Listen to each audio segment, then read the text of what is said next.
Get ready, 10 seconds.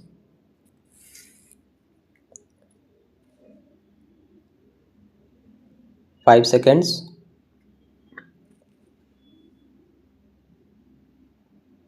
Start. Sir, before I come to the main provisions of the bill, I would like to explain briefly the need for bringing in this measure.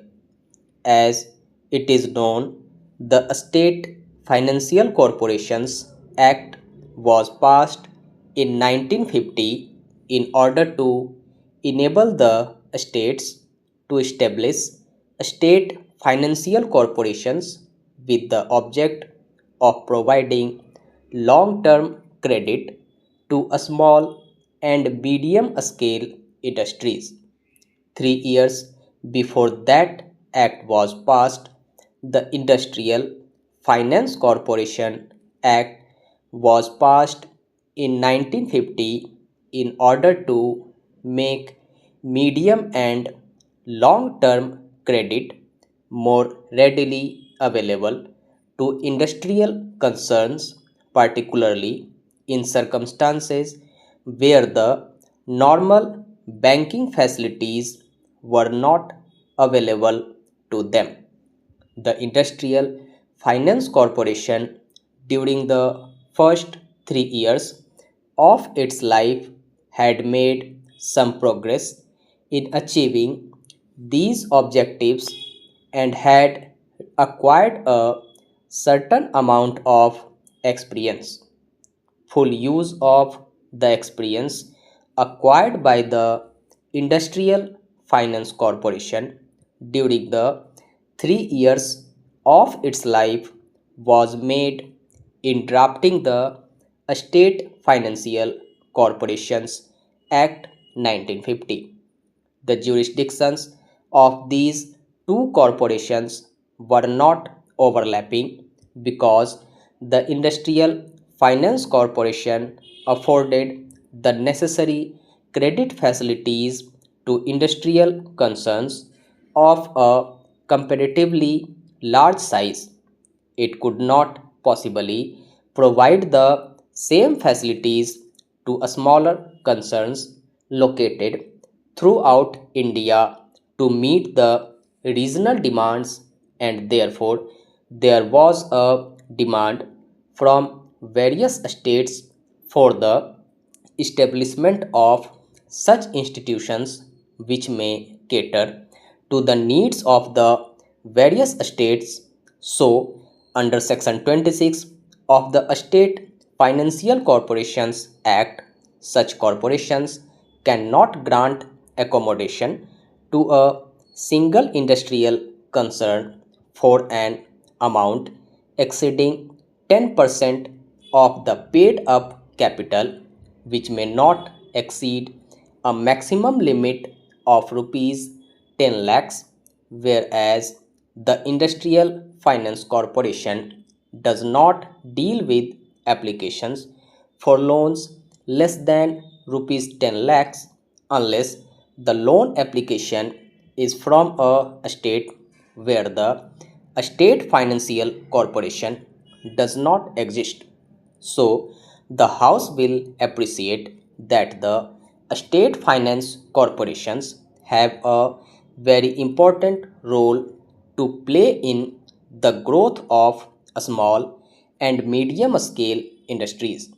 The second 5 year plan lays considerable emphasis on basic and heavy industries, but growth of a small and medium scale industries also finds an important place in the plan and in the country's economy. It is therefore necessary that the state financial corporations should be able to meet the requirements of the small scale industries. With this view, last year, the House will remember the State Financial Corporations Act 1950 was amended in order to make newly formed industrial concerns eligible for loans from the state financial corporations. Before the amendment was passed, the state financial corporation could only make loans to existing concerns, and the industrial concerns, which were so to say in the offing, could get no financial help from the state financial corporation. It was thought, in view of the impact of industrialization and greater emphasis laid on the development of a small and medium scale industries, that the whole working of the state financial corporations, which were important corporate institutions catering to the needs of such industries, should be reviewed. It was felt that the activities of these corporations were not expanding or were not adequately meeting the requirements of the small and medium scale industries due to certain structural defects or due to certain anomalies that were creeping in. Therefore, the Reserve Bank took the initiative of calling a conference of the representatives of the state financial corporations, and two such conferences were held in August 1950 and November 1960. These conferences recommended certain amendments to the Act. These were very carefully considered, and a draft bill was circulated to the various states.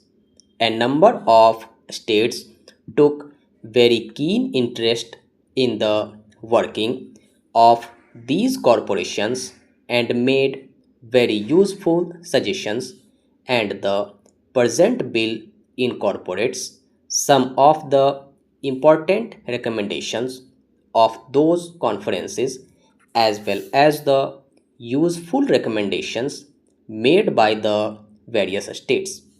With the background, I would like to take the House to the important provisions of the bill, and I would briefly explain them. Clause 2 of the bill defines the industrial concern as given in the Principal Act. The Principal Act limits the scope of the activities of the corporation to only such concerns as are engaged or are to be engaged in the manufacture, preservation, or processing of goods, or in mining, or in the generation of distribution of electricity, or any other form of power.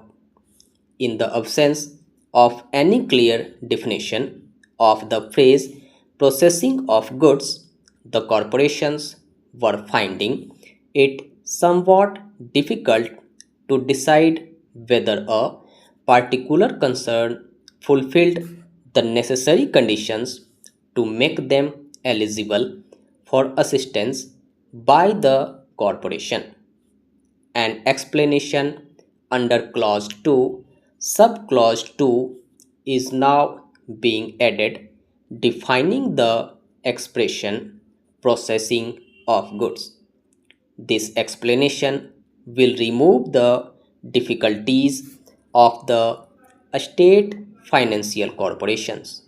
Then, clause 24 of the bill enables certain states to get the benefits of such corporations.